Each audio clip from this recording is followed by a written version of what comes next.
పట్టణాన్ని సముద్రం ముంచెత్తేస్తుంది. సముద్ర గర్భంలోకి ద్వారక వెళ్ళిపోతుంది. ద్వారకలో ఉన్న వారందరూ మరణిస్తారు. తదనంతరం కలియుగం ప్రవేశిస్తుంది. కలియుగం ప్రవేశించగానే మనుష్యుల యందు రెండు లక్షణాలు బయలుదేరుతాయి. ఒకటి అపారమైనటువంటి కోర్కెలు, రెండు విపరీతమైనటువంటి కోపం.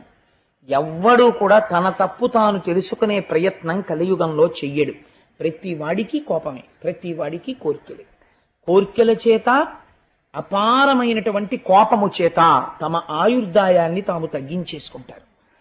కోపము చేతని, అపారమైన కోర్కెల చేతను తిరగడం వల్ల వ్యాధులు వస్తాయి. ఇవాళ చాలా మంది డాక్టర్లు చెప్తుంటారు, మీరు ఇంత టెన్షన్డ్గా తిరగడం వల్లే బీపీ వస్తుంది మీకు అంటుంటారు. నెర్వస్ టెన్షన్స్ వస్తాయి. అప్పుడే చెప్పేశాడు కృష్ణ పరమాత్మ, వీళ్ళకి వ్యాధులు పొటమరించి వీళ్ళ ఆయుర్దాయాన్ని వీళ్ళు తగ్గించేసుకుంటారు. కలియుగంలో ఉండేటటువంటి మనుష్యులకి